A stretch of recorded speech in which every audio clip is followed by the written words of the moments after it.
주밖에 없네.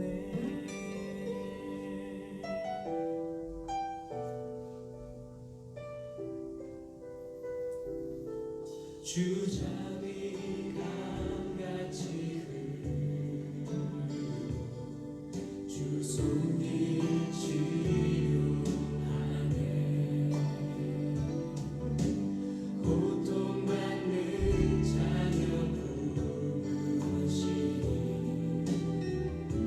주밖에 없네. 주님과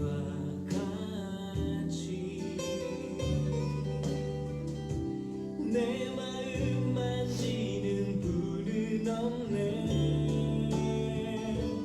오랜 세월 찾아 난 알았네. 내겐 주밖에 없네.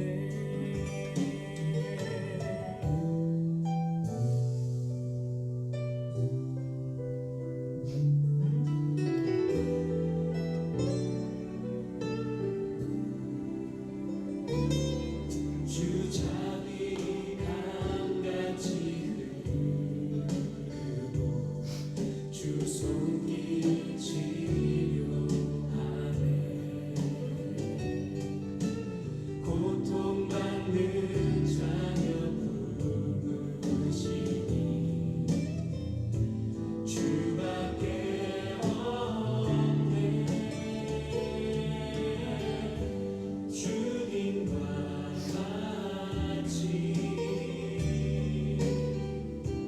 내 마음 만지는 분은 없네.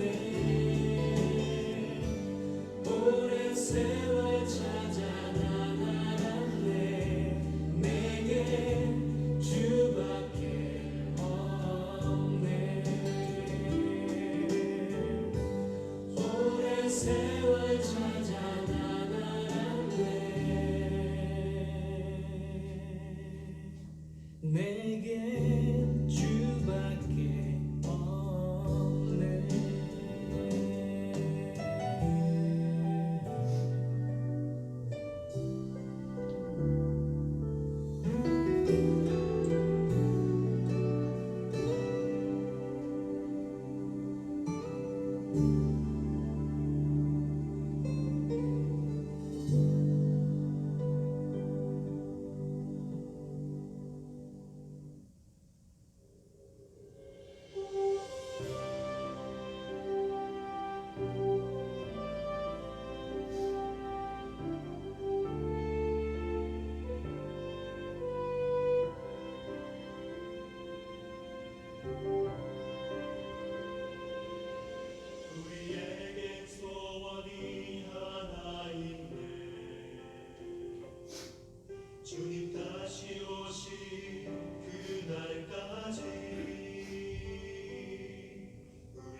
여기 오름직한 동산이 되길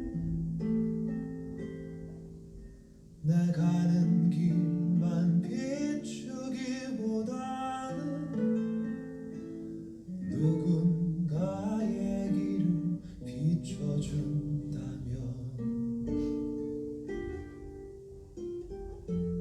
내가 노래하듯이 또 내가 얘기하듯이 살길 나 그렇게 죽기 원하네 삶의 한 절이라도 그분을 닮기 원하네 사랑 그 높은 길로 가기 원하네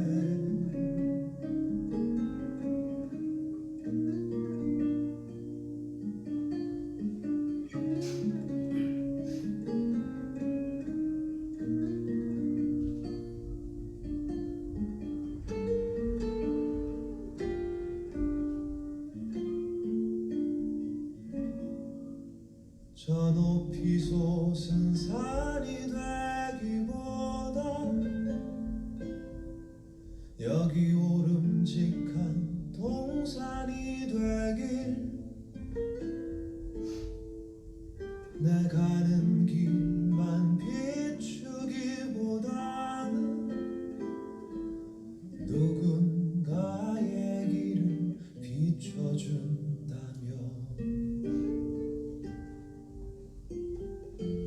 내가 노래하듯이 또 내가 얘기하듯이 살길 나 그렇게 죽기 원하네 삶의 한 절이라도 그분을 닮기 원하네 사랑 그 높은 길로 가기 원하네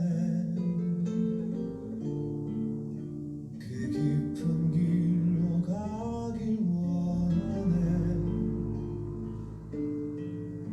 그 좁은 길로 가길 원하네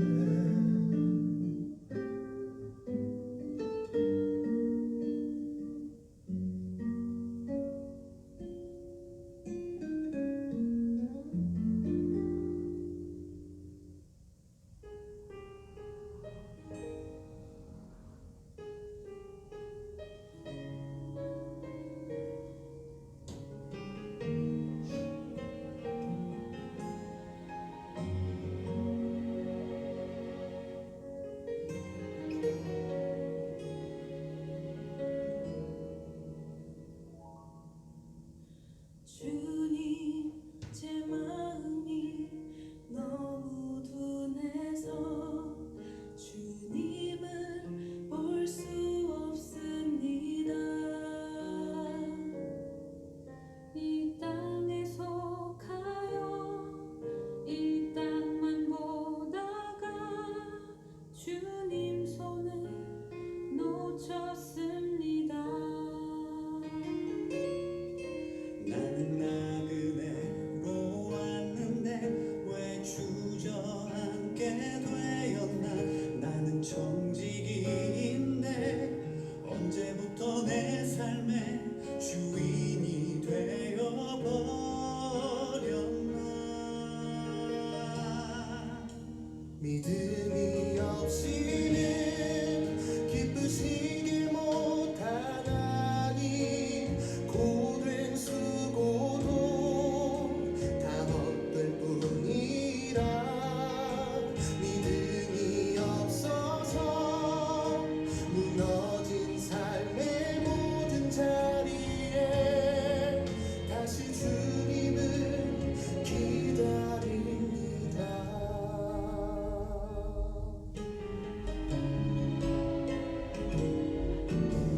주님 제 마음이 너무 둔해서 주님을 볼 수 없습니다.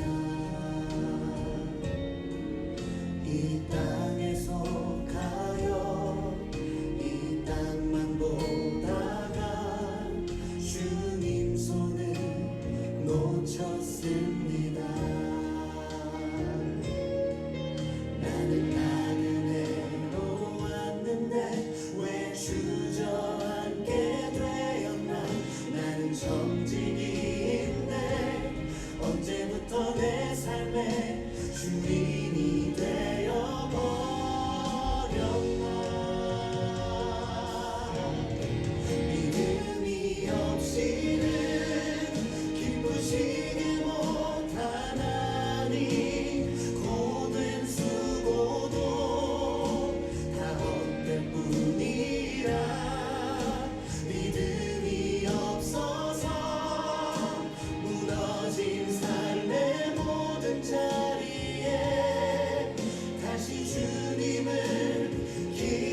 신앙고백 하겠습니다.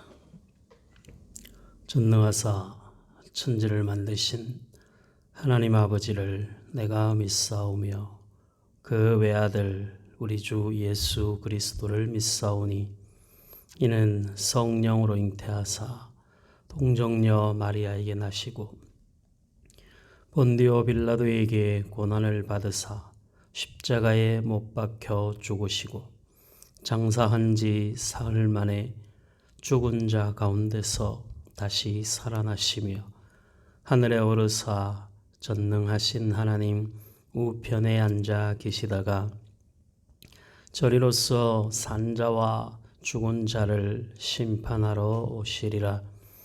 성령을 믿사오며 거룩한 공회와 성도가 서로 교통하는 것과 죄를 사하여 주시는 것과 몸이 다시 사는 것과 영원히 사는 것을 믿사옵나이다.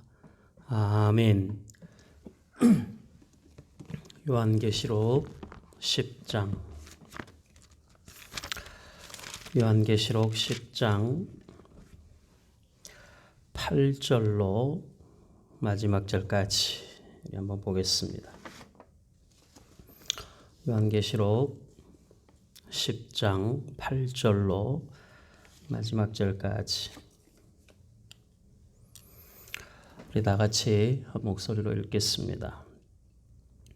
하늘에서 나서 내게 들리던 음성이 또 내게 말하여 이르되 네가 가서 바다와 땅을 밟고 서 있는 천사의 손에 펴 놓인 두루마리를 가지라 하기로 내가 천사에게 나아가 작은 두루마리를 달라 한즉 천사가 이르되 갖다 먹어버리라.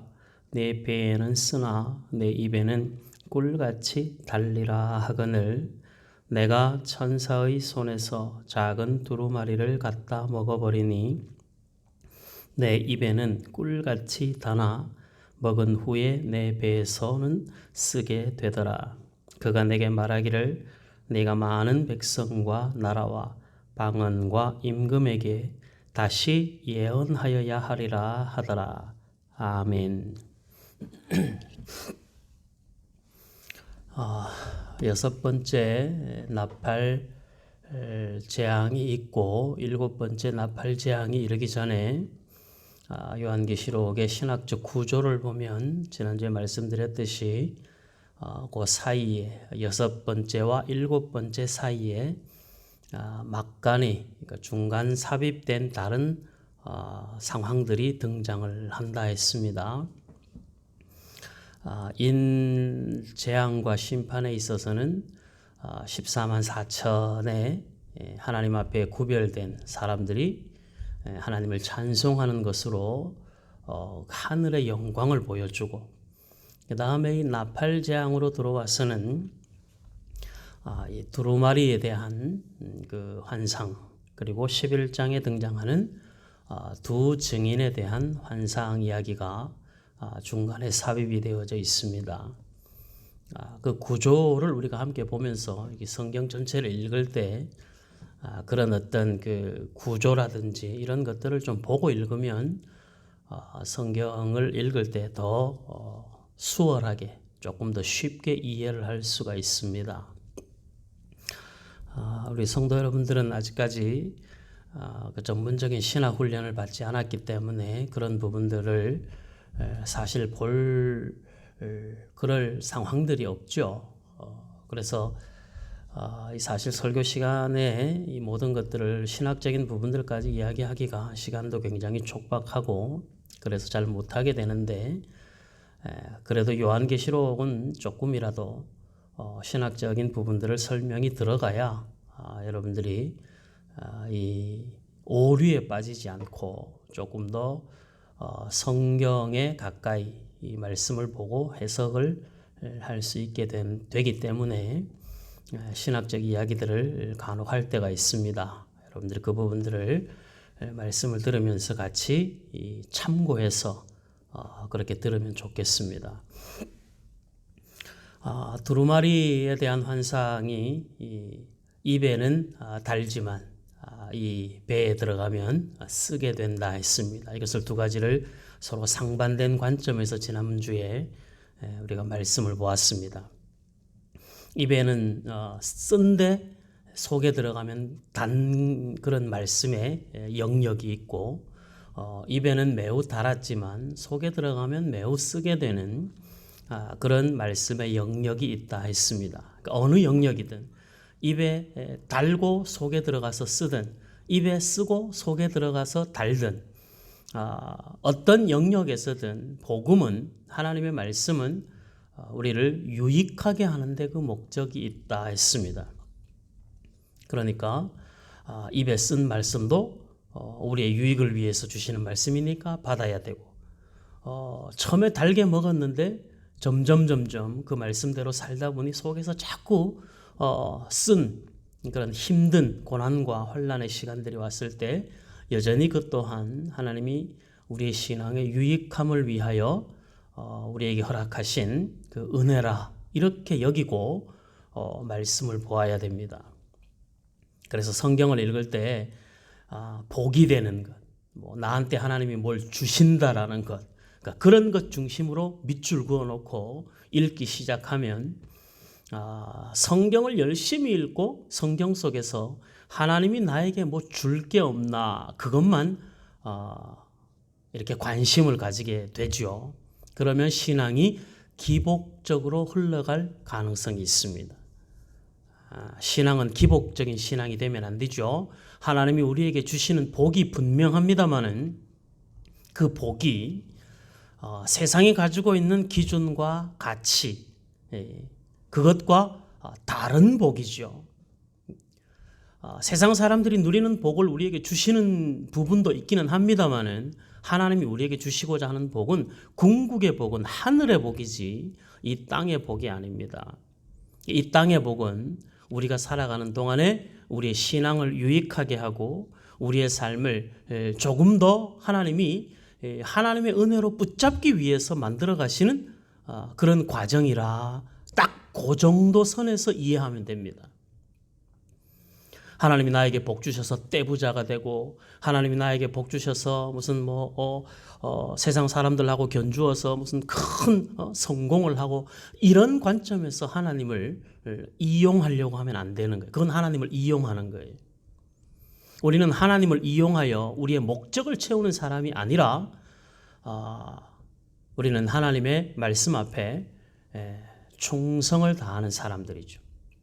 그러니까 우리의 인생은 성공하는 인생이 아니라 충성하는 인생이 되어야 됩니다.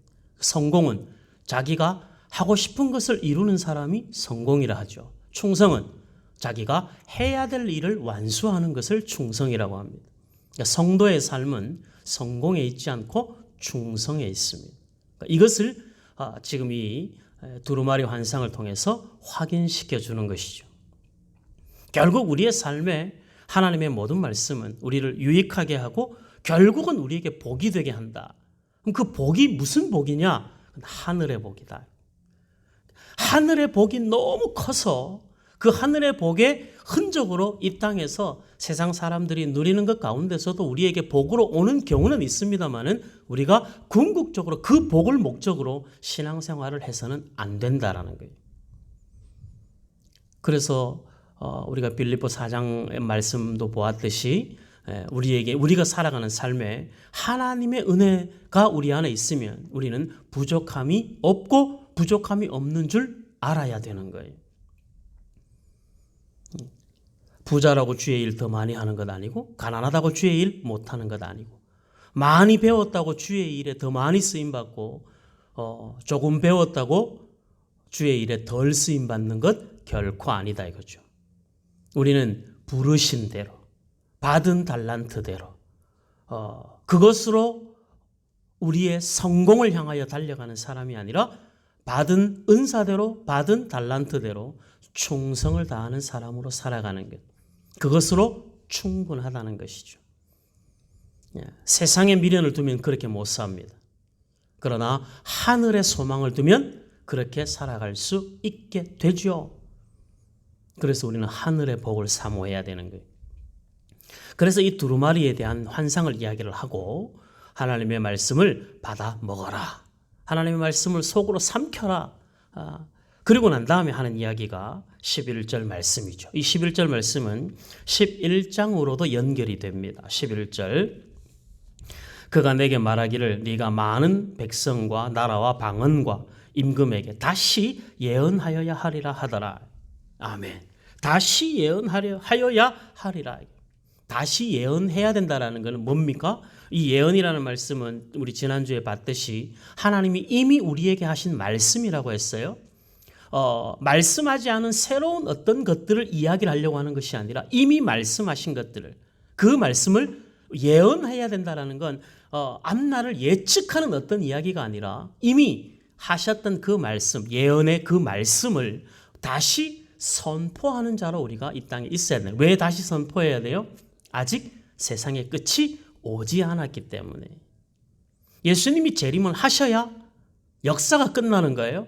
우리가 죽어야 우리라고 하는 한 개인의 역사가 끝나는 거예요. 그러니까 내가 죽든 예수님이 오시든 어떤 것이든 둘 중에 하나가 해결이 돼야 끝이 나는데 그 종말, 개인의 종말이든 우주와 역사의 종말이든 그 종말이 끝나기 전까지는 하나님의 말씀을 먹고 하나님의 말씀대로 살아가는 모든 사람들은 다시 그 말씀을 예언해야 되는, 다시 그 말씀을 증거하고 그 말씀을 선포하는 자로 우리가 살아야 된다라는 것입니다.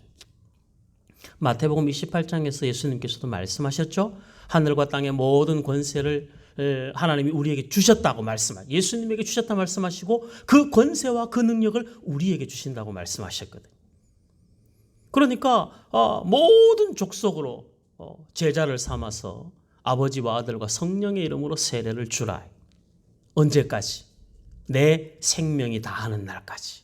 더 크게 보면 예수님이 재림하셔서 이 세상의 모든 역사가 완성되는 날까지. 만약 예수님이 재림하시는 날까지 내가 살아있다면 우리는 살아있는 그 시간 동안 끊임없이 땅끝까지 복음을 전하고 그리고 제자 삼고 말씀대로 살아가도록 양육하는 그 일들을 우리는 해야 되는 것이죠.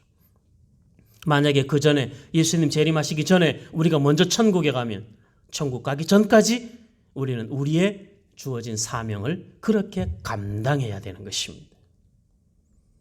그래서 요한에게 지금 이 예언의 말씀들을 앞으로 되어질 이제 7번째 나팔 재앙이 나고 그 다음에 다시 7 대접에 대한 그 환란이 계속 등장을 하지만 결과적으로는 뭐예요? 아직 끝은 아니니까. 요한을 향하여서 너도 아직 살아있고 예수님은 아직 재림하지 않았으니 너가 살아있는 동안 요한이 순교하기 전까지 다시 예언해. 이 하나님의 말씀을 전하는 그 일을 중단해서는 안 된다. 그러니까 저와 여러분들의 삶이 살아있는 이유가 뭡니까? 우리가 살아있는 이유, 예수님이 아직 재림하시지 않는 이유, 그 이유는 딱 한 가지밖에 없죠. 하나님이 나를 통하여 구원하실 하나님의 백성이 아직 이 땅에 있다라는 것이죠. 믿는 자에게 남겨진 마지막 사명은 나를 통하여 예수를 믿게 하고자 하시는 하나님의 선한 뜻이 다 이루어지면 우린 천국에 갈 것입니다. 그러니까 천국에 빨리 가든 늦게 가든 하나님이 부르시는 때까지 우리는 우리 주변을 늘 눈여겨보아야 되는 거예요. 사람이 어떤 형태로 우리에게 복음을 듣게 하실지 우리는 잘 모르잖아요. 내가 저 사람이 구원을 받았다 안 받았다를 내가 평가할 수 없기 때문에 하나님께서 우리에게 마음의 감동을 주시거나 아니면 우리가 하기 싫은데도 억지로 하게 하시든지 아니면 마음에 뜨거운 감동을 주셔서 하게 하시든지 직접 가서 말로 복음을 전하게 하시든지 아니면 삶으로 보여주게 하시든지 어떤 모습으로든 하나님은 우리를 통하여 우리 주변의 많은 사람들을 구원하기를 원하신다. 그래서 여러분들 각 가정에서도 믿지 않는 가족들에 대한 구원의 책임을 강하게 느껴야 됩니다. 이건 우리가 마지막까지 가야 될 우리의 사명이에요. 근데 이 사명에 반대한 사람이 있었죠. 구약 성경의 요나 선지자입니다. 이 요나 선지자는 하나님께서 니느웨에 있는 많은 사람들을 구원하기를 원하셨는데, 그래서 요나로 하여금 가서 복음을 전하고 그 사람들이, 그 도성에 있는 사람들이 회개하여 하나님을 믿게 하라, 이렇게 하나님 앞에 사명을 받았는데 요나가 거부합니다. 하나님이 가라 한 곳으로 가지 않고 다른 곳으로 도망을 가죠. 그 다른 곳으로 도망을 가는 것으로 자기는 이방인이 우리나라의 적대적이었던, 우리나라로 말하자면 일본 사람이 구원받는 것. 지금 세대는 잘 모르지만 그 일제 36년 동안 식민지를 살았던 우리 조상들 같은 경우에는 일본 이러면 뭐 이를 갈죠. 6.25를 지나온 세대들은 공산주의, 북한 이러면 정말 자다가도 벌떡벌떡 일어납니다. 그러니까 겪어본 세대들이 가지는 마음은 다른 것이죠. 그 사람들이 구원받는 건 내가 죽는 것보다 싫은 거. 요나 선지자가 그런 마음을 가진 거죠. 니느웨는 늘 우리나라를 공격하고, 니느웨는 늘 우리나라를 힘들게 했는데 어떻게 하나님의 백성을 공격한, 하나님의 백성을 힘들게 하고 죽이는 저 사람들을, 저 민족을, 저 백성을 어떻게 하나님이 구원하실 수 있는가? 내가 가진 상식으로는 납득이 안 되는 거예요. 우리 이런 일 많잖아요. 정말 신앙이라는 그 영역이 우리가 생각하는 것보다 굉장히 넓고 큽니다. 우리는 구원받을 사람도 우리가 정해놓을 때가 많아요. 어떻게 살인자가 교도소에서 회개하고 예수를 믿었다 하면 우리는 벌써 선입견이 딱 생기잖아요. 그 살인자를 통해서 죽은 사람은, 그 사람은 억울해서 어떡하냐. 어떻게 살인자가 회개했다고 그거 어떻게 구원을 받는가. 그런 마음이 들죠. 성경에도 그런 사람이 있습니다. 누굽니까? 바울이죠. 바울은 살인자입니다. 스데반이 죽는 일에 동참했던 사람이에요. 스데반을 죽여야 된다라고 하는 일에 가편 동그라미 표를 던졌던 사람이, 스데반이 죽는 걸 당연하게 여겼던 사람입니다. 결국 바울이 스데반을 죽인 거죠. 스데반의 입장이나 스데반의 유족들 입장에서 보면 바울이 하나님 앞에 사도로 세워지고 그가 구원받은 사람이 된다는 건 그건 용납할 수 없는 일이죠. 그런데 하나님은 바울을, 스데반은 순교의 제물로 받으시고 사울은 하나님의 일꾼으로 쓰시는 겁니다. 그러니까 하나님이 그렇게 하시는 일을 우리가 다 이해할 수는 없지만 성경에 그런 일들이 일어나는 것으로 보아 우리는 이 세상에 어떤 사람도, 심지어 우리의 원수같이 여기는 사람이라 할지라도 그 영혼의 구원받음을 하나님 앞에 구할 수 있어야 한다. 요나 선지자가 하나님의 말씀을 거부하고 멀리 다시스로 가는 배를 타고 도망을 가다가 하나님이 풍랑을 일으킵니다. 바다에 던지죠. 물고기가 삼켰다가 3일 동안 그 안에서 요나 선지자가 잘 이해는 안 되지만 그래도 자기가 하나님의 말씀을 일단 불순종했다는 것 하나 깨닫고 하나님 앞에 회개합니다. 하나님이 다시 요나 선지자에게 사명을 주시죠. 하나님의 사명은 내가 거부한다고 멈춰지는 게 아니에요. 감당하기 어려운 마음이 있어도 사실은 그게 얼마나 큰 복인지를 우리가 알아야 되는 거예요. 결국 요나 선지자를 하나님이 니느웨로 보냅니다. 가서 하룻길을 다니면서 복음을 전했는데 왕으로부터 시작하여 그 신하들 그리고 그 백성들에 이르기까지 많은 사람들이 회개하여 하나님께로 돌아옵니다. 요나가 화가 났습니다. 이럴 줄 알았다. 하나님이 그럴 줄 알았다. 자비하시고 긍휼이 많으신 하나님이 저들이 회개하는데 어떻게 용서하지 않을까? 내가 저 사람들 분명히 하나님이 구원하실 거 내가 알았다. 그리고 막 화가 난 거예요. 근데 하나님이 그때 요나에게 요나가 앉아서 니느웨 백성들이 어떻게 되는가 지켜보고 있을 때 그 넝쿨 하나를 만들었어. 요나로 하여금 햇빛을 가리워 시원하게 만들어주죠. 요나가 그 아래서 그 떼약볕에 앉아있다가 갑자기 나타난 그 덩쿨로 인해 가지고 그늘이 생겨서 요나가 시원해졌습니다. 너무 좋았어요. 조금 지나서 벌레가 그걸 다 먹어버렸습니다. 다시 햇볕이 내리쬐는 요나가 다시 또 불평하기 시작합니다. 그때 하나님이 말씀하시죠. 너는 생명이 아닌 사람의 생명이 아닌 이 식물 하나가 있다가 없어지고 그것 때문에 네가 편하고 편하지 않는 것 때문에 그렇게 마음에 그 하나라도 그 하나를 통해서도 너의 마음에 그런 변화들이 일어나는데 하물며 이 도성에 하나님이 구원하시기로 작정한 사람들이 많은 것을 너 왜 인정하지 않냐. 여러분 우리가 살면서 이런 생각할 때 많지 않습니까? 버려야 합니다. 구원받을 사람을 우리가 결정해서는 안 됩니다. 내가 미운 사람이 저 사람은 구원받으면 안 되지. 어떻게 저런 사람이 구원을 받아? 다른 건 몰라도 저런 사람이 복 받으면 안 되지. 어떻게 저런 사람이 복을 받아? 이것은 하나님의 크심을 우리가 너무 모르는 거예요. 속상한 마음, 그 피해를 당한 당사자가 겪는 고통과 아픔, 그걸 무시하는 것이 아니라 우리가 가지는 기본적인 마음이 그 모든 상황을 초월하여 하나님이 이루실 구원이 있다는 사실을 믿어야 되는 거예요.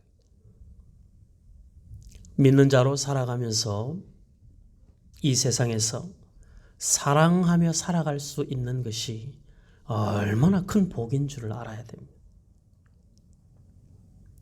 누구를 보더라도 그 사람을 보면 내가 인상이 달라지고 눈에 힘이 들어가고 그런 것이 아니라 누구를 보더라도 긍휼한 마음이 생기고 누구를 보더라도 나에게 손해를 끼치고 마음을 아프게 하고 속상하게 하고 많은 피해를 끼친 그런 사람을 볼 때도 하나님 나는 그 사람에 대한 판단과 평가는 하나님이 하시고 나는 그 사람을 볼 때 내 표정이 굳어지지 않고 내 마음에 갈등이 생기지 않고 하나님이 나를 사랑하신 그 사랑으로 여전히 사랑하는 마음을 나는 안 되지만 하나님이 내 얼굴에 하나님의 그 은혜와 긍휼을 내 얼굴에 덮어주셨어.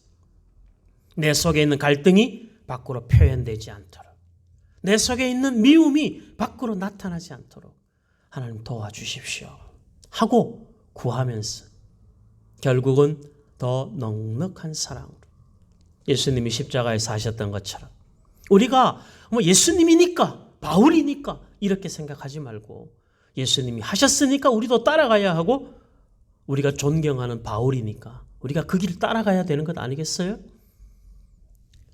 저들이 하는 일을 몰라서 그러는 거라고. 용서해달라고. 우리가 출애굽기 말씀을 보면서도 나오죠. 모세가 이스라엘 백성들을 향하여 하나님 용서해달라고. 이게 우리가 가져야 될 마음. 목사님은 그렇게 할 수 있습니까? 저도 못하죠. 저도 안 됩니다. 그것이. 바로 표정에 나타나고 이 속에서 막 끓는 것이 있어요. 그러나 노력하는 것이죠. 잘 안 되지만 우리에게 참 어려운 숙제지만 그러나 우리가 해야 될 숙제인 거예요. 하나님은 요나 선지자로 하여금 결국은 하게 하셨고 그 역사를 보면서 우리가 배우는 것은 이왕 해야 될 것 그들의 구원을 기뻐하는 마음으로 그 일들을 감당했으면 요나 선지자에게 얼마나 그 인생의 복이 되었을까? 우린 그 생각을 할 수 있게 되는 것이죠. 우리 디모데후서 4장을 한번 보겠습니다. 디모데후서 4장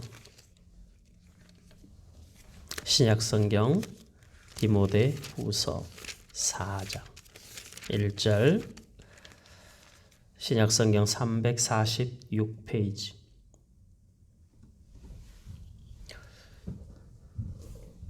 디모데후서 4장 1절에서부터 8절까지 보겠습니다. 하나님 앞과 살아있는 자와 죽은 자를 심판하실 그리스도 예수 앞에서 그가 나타나실 것과 그의 나라를 두고 엄히 명하노니 너는 말씀을 전파하라. 때를 얻든지 못 얻든지 항상 힘쓰라. 범사의 오래 참음과 가르침으로 경책하며 경계하며 권하라. 때가 이르리니 사람이 바른 교훈을 받지 아니하며 귀가 가려워서 자기의 사욕을 따를 스승을 많이 두고 또 그 귀를 진리에서 돌이켜 허탄한 이야기를 따르리라. 그러나 너는 모든 일에 신중하여 고난을 받으며 전도자의 일을 하며 내 직무를 다하라. 전제와 같이 내가 벌써 부어지고 나의 떠날 시각이 가까웠도다. 나는 선한 싸움을 싸우고 나의 달려갈 길을 마치고 믿음을 지켰으니 이제 후로는 나를 위하여 의의 면류관이 예비되었으므로 주 곧 의로우신 재판장이 그날에 내게 주실 것이며 내게만 아니라 주의 나타나심을 사모하는 모든 자에게도니라. 아멘.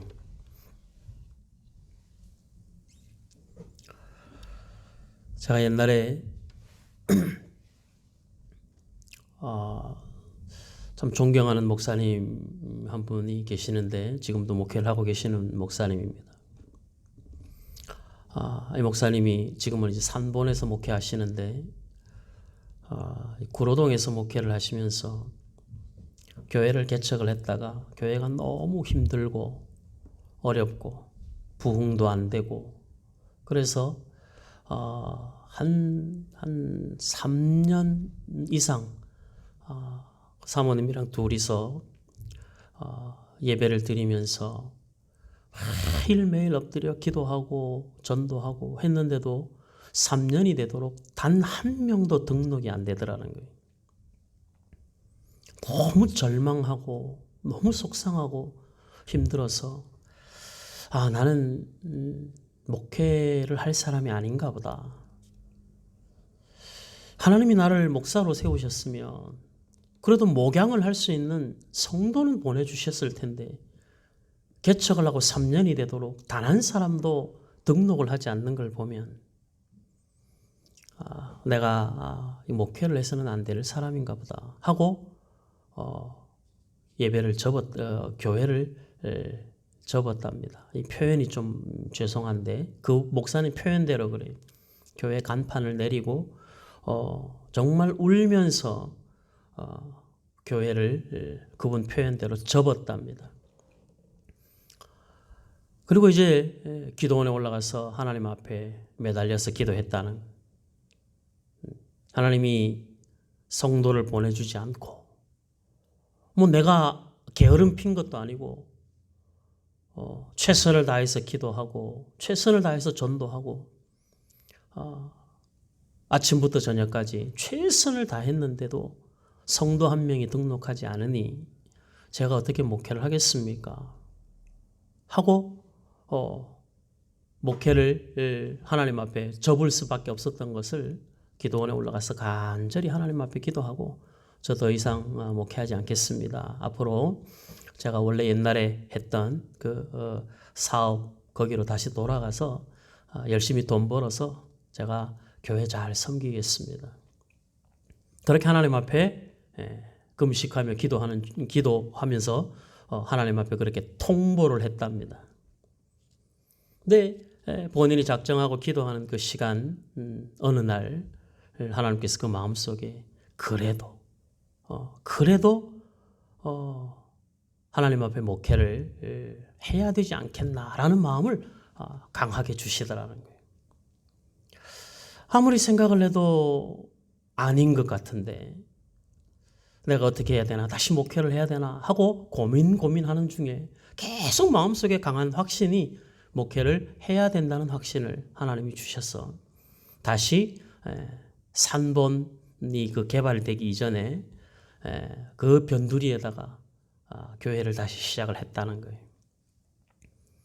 근데 어느 날 한 사람 두 사람이 이제 교회를 찾아 나오기 시작을 하고 그러면서 이제 교회가 조금씩 이제 성장해 간 거죠. 교회가 성장해 가면서 어느 날 사람도 막 숫자도 많아지고 뭐 좀 설교자로 유명해지고 그러니까 주변에 여러 사람들이 막 이제 목사님 하고 뭐 이제 이렇게 하니까 이 목사님도 자기도 붕 이렇게 뜬 거죠. 근데 어느 날 기도하는 중에 하나님이 그 구로동에서 목회했던 그 상황을 다 기억나게 하시더라는 거예요. 그때 자기가 하나님 앞에 엎드려서 기도했다는 것입니다. 참 부끄럽구나. 내가 그 시절 기억하면서 목회해야 되는데 내가 그때 교회를 접었던 사람인데 지금 교회가 조금 성장했다고 내가 이렇게 우쭐대고 교만하구나 하고 하나님 앞에 회개하면서 앞으로 자기가 교회에서 은퇴하는 날까지 자기는 평생에 마음속에 그걸 담고 산다는 거예요. 나는 교회를 접었던 사람. 근데 하나님의 은혜로 다시 교회를 하게 하셨으니 이 교회를 내 지혜와 능력이 아닌 하나님의 은혜로 하는 것이다. 이걸 마음속에 깊이 새기면서 어떤 경우에라도 자기가 교회를 접었던 그 과거의 시간들을 기억하면서 하나님 앞에 겸손하게 그렇게 살면서 목회한다는 고백을 하시더라고요. 사람이 살면서 바울도 아마 그런 마음이지 않았겠어요? 스데반을 죽인 사람. 그것이 바울에게는 태생적으로 자신의 약점이죠. 그런데 그 약점이 바울로 하여금 겸손하게 하고 그 약점이 하나님만 의지하게 하고 자신의 힘과 능력이 아닌 하나님의 도우심으로 그 사역을 감당하게 하는 것이죠. 우리가 가져야 될 믿는 자의 마음은 이런 마음이어야 되는 것입니다. 하나님께서 요한 사도에게 두루마리 환상을 보여주시면서 네가 다시 예언하여야 하리라 라는 그 말씀 속에 이미 요한은 나이가 많이 된 거죠.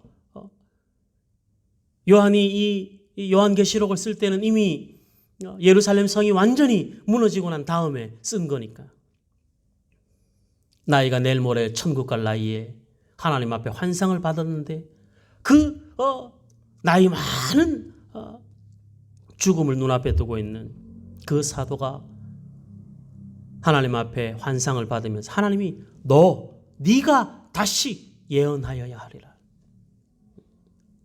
오늘 디모데후서 4장에서 바울도 이제 나도 죽을 날이 가까워왔고 이제 하나님께로 이제 곧 가게 될 텐데 그 마지막 순간까지 나는 믿음을 지키고 나의 달려갈 길을 향하여 달려간다. 마지막 부탁이 뭐예요? 바울이 하는 마지막 부탁. 때를 얻든지 못 얻든지 하나님의 말씀을 전하는 자가 되어야 된다. 힘써 전해야 된다. 세상은 자기의 사욕을 쫓을 스승을 많이 두고 세상은 끊임없이 하나님을 거부하고 돌아서니 너희들은 오래 참음 그리고 힘을 다하여 신중하게 고난을 받으면서 복음을 전하는 일을 감당해야 된다. 이렇게 말씀을 하고 계시는 거예요. 우리가 살면서 후회 없는 인생을 살 수는 없지만 그러나 다른 건 몰라도 우리가 마지막 죽음을 눈앞에 두고 하나님 앞에 가기 바로 직전에 우리에게 남겨진 마지막 후회 중에 하나가 그때 내가 그 사람에게 복음을 전했어야 되는데 라고 하는 후회는 남지 않아야 된다. 우리 부모님에게 예수 믿으라 말 한마디 해볼 걸. 우리 형제들에게 꼭 예수 믿으라 말 한마디 해볼 걸. 친구에게 예수 믿으라 말 한마디 해볼 걸.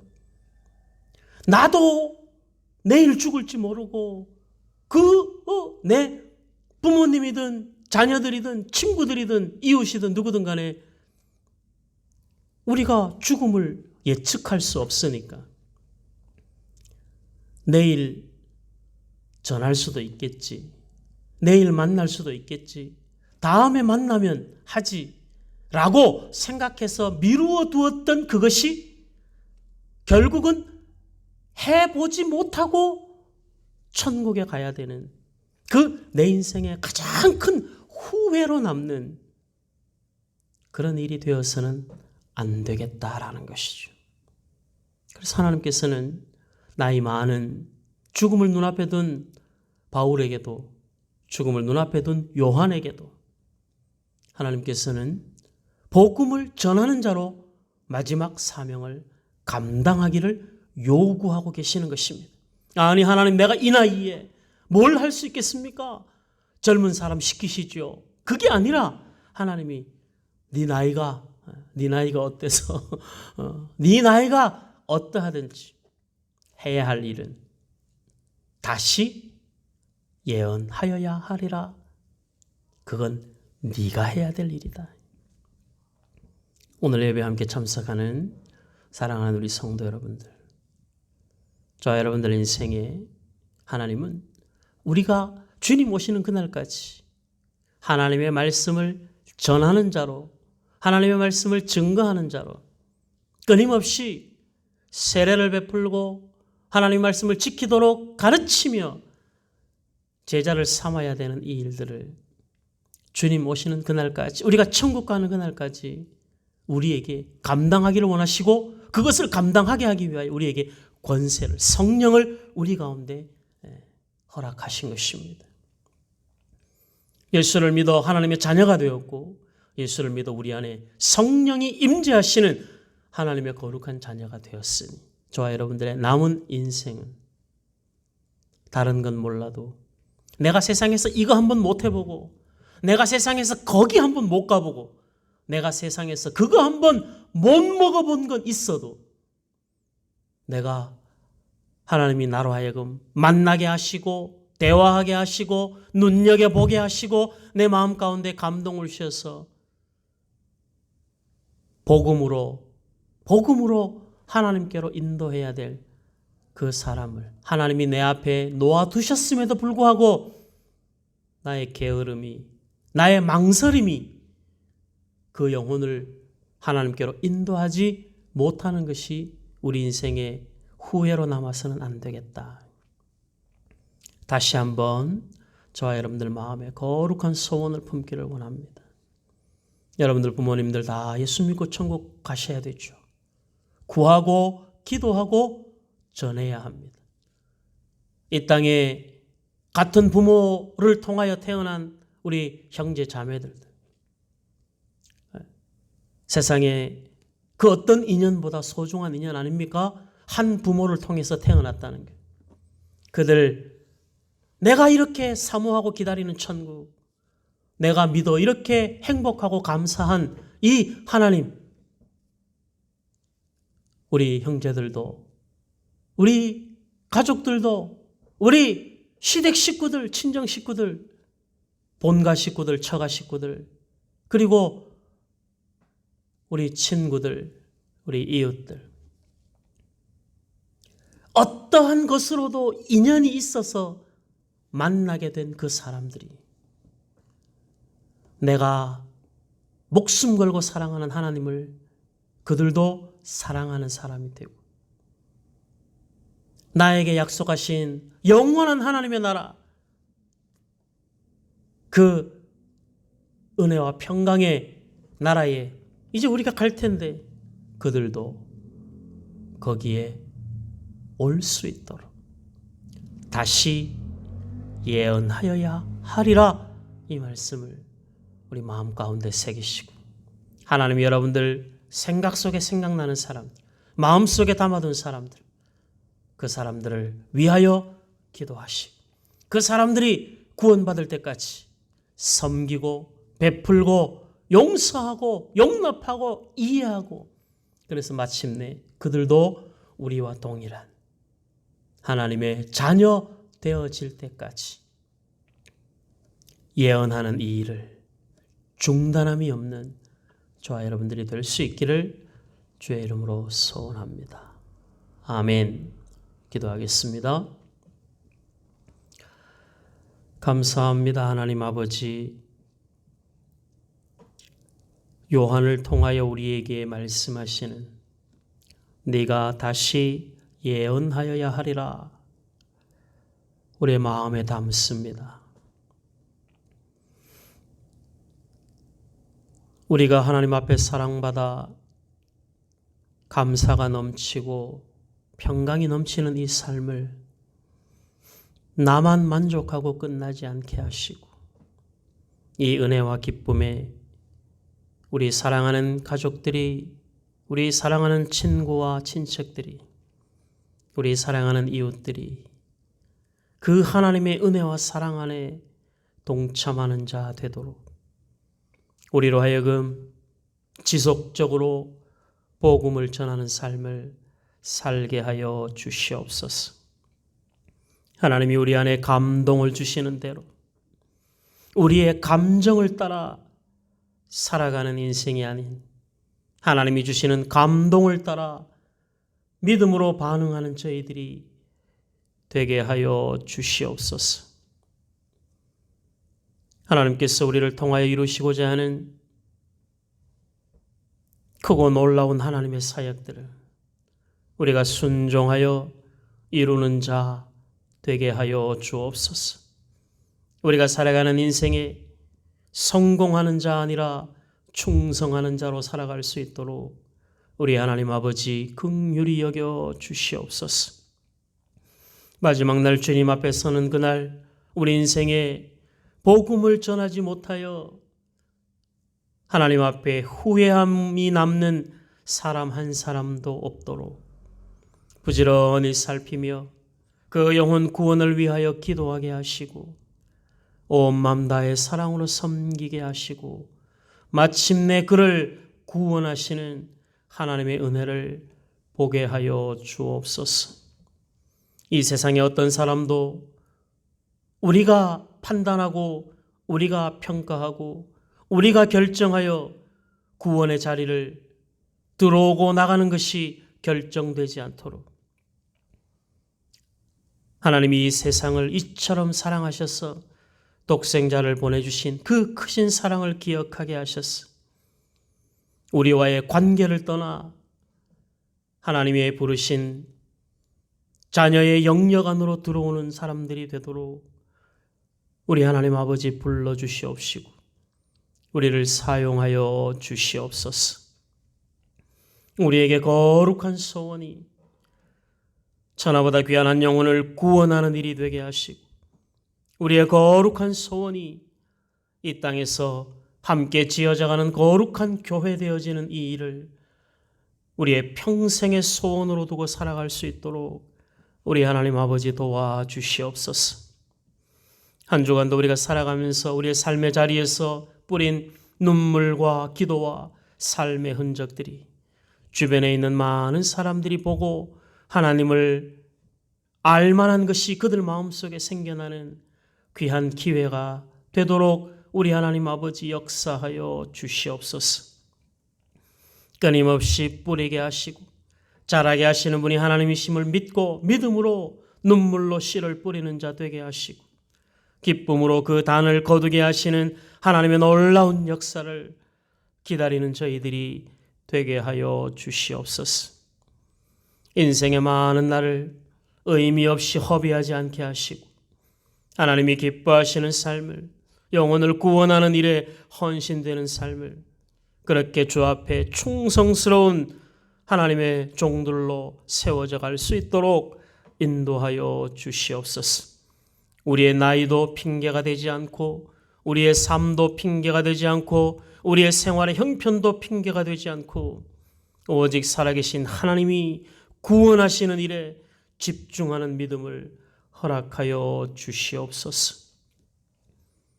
주중에 교회를 사랑하고 주께 받은 은혜에 감사하여 하나님 앞에 귀한 헌금을 봉헌한 자들이 있사오니 하나님 아버지 받아주시옵시고 헌금의 빈자리가 생기지 않도록 채워주시옵시고 그 마음의 중심을 우리 하나님 보시고 은혜와 복으로 가득 채워주시옵소서.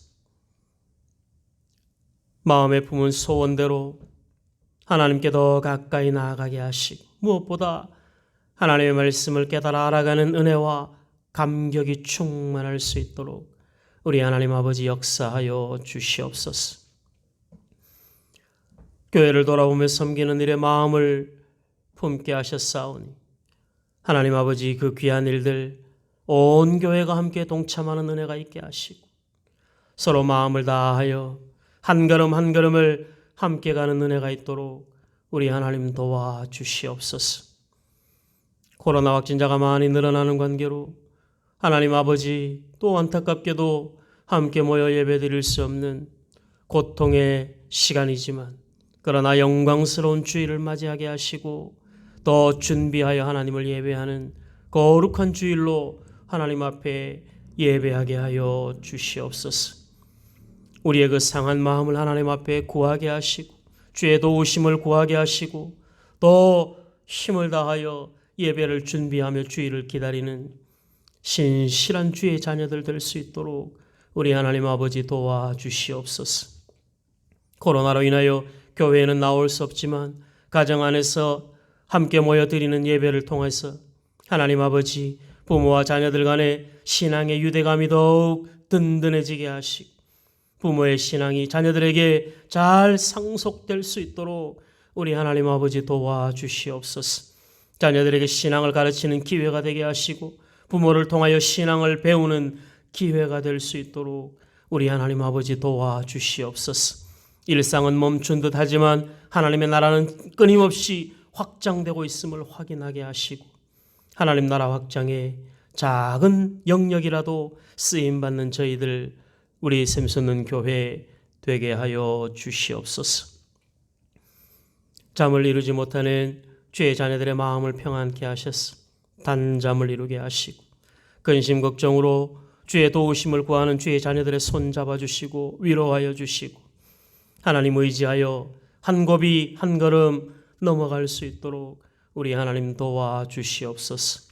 백신을 접종하고 있는 어르신들에게 은혜를 베풀어 주시고 우리 가족들에게 은혜를 베풀어 주셔서 아무런 후유증 없이 하나님 아버지 항체가 잘 생겨날 수 있도록 우리 하나님 도와주시옵소서.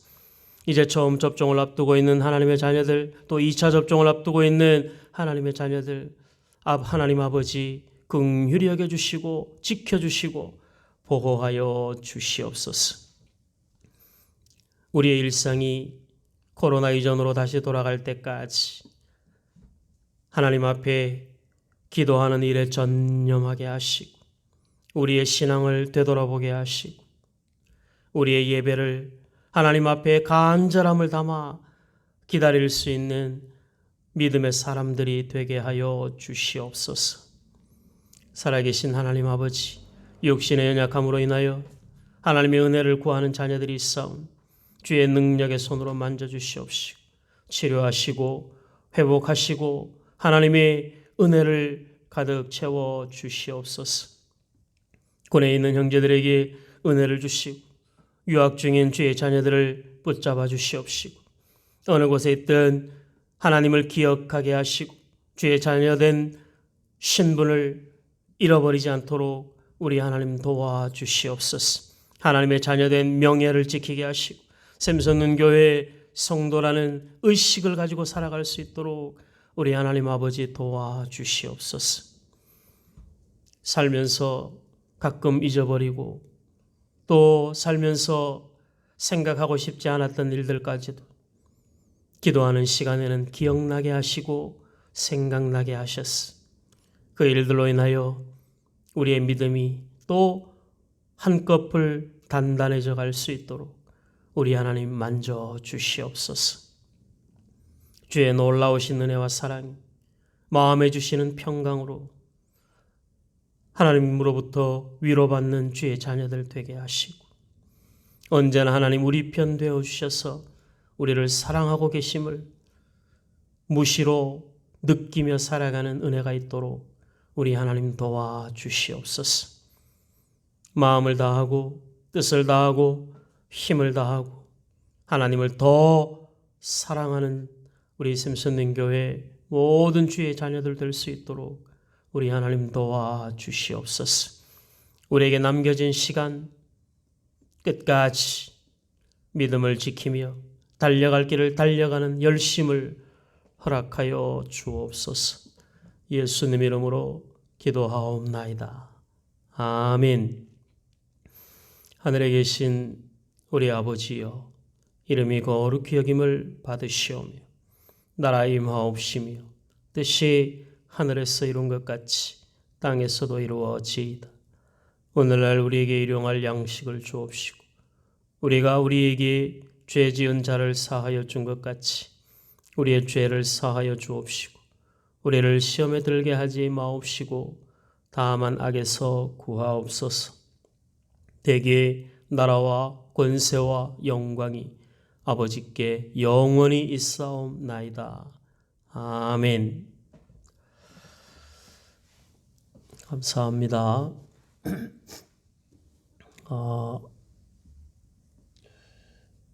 돌아오는 주일에도 지금 확진자가 700명, 800명 이렇게 되고 있다고 합니다. 여러분들 각별히 조심하시고 돌아오는 주일에도 우리는 방송으로만 예배하도록 하겠습니다.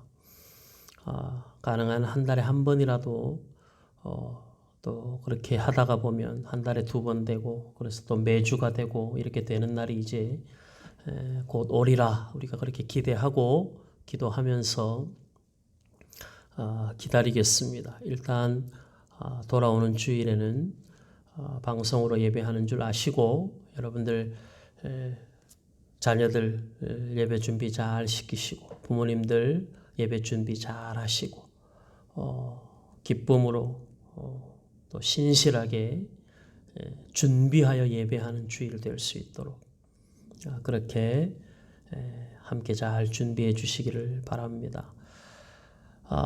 내일 그 교회 교육관에 그동안에 참 제가 오늘 하루 종일 너무 감사하면서도 참 옛날을 이렇게 생각해 보면서 마음이 참 많이 아팠습니다.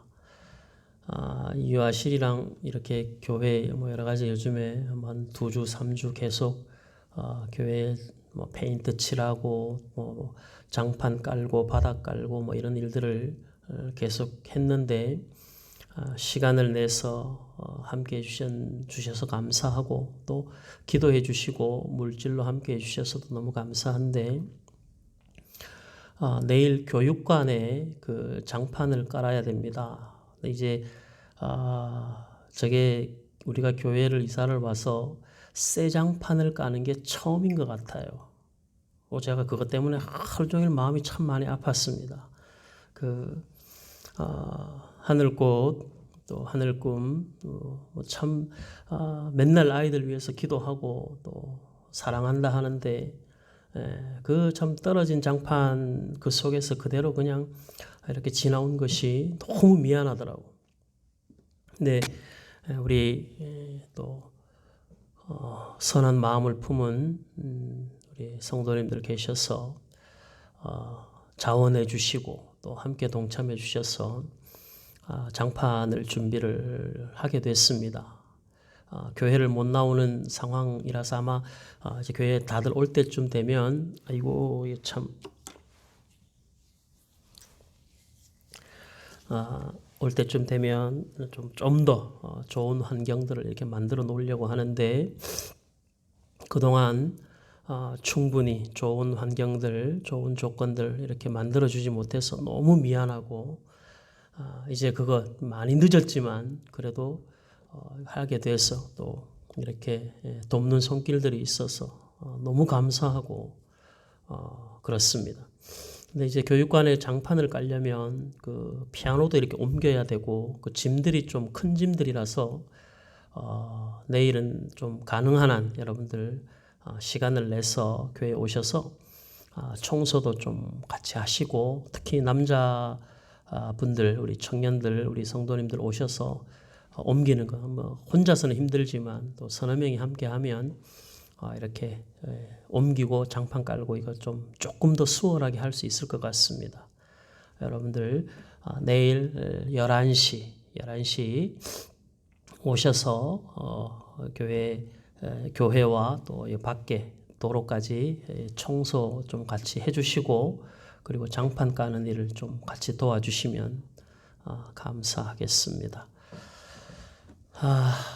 평안한 밤 되시고 내일 시간을 좀 내주시기를 다시 한번 당부를 드립니다. 오늘 예배 후에 여러분들 가정에서 찬송가 492장 잠시 세상에 내가 살면서 항상 찬송 부르다가 이 찬송 각 가정에서 같이 마음을 모아서 가사를 잘 생각하면서 찬송하시고 그리고 각 가정에서 예배를 마무리해 주시기를 바랍니다. 감사합니다. 여러분들의 귀하고 또 교회를 향한 복된 사랑의 마음에 제가 진심으로 감사를 드립니다. 감사합니다.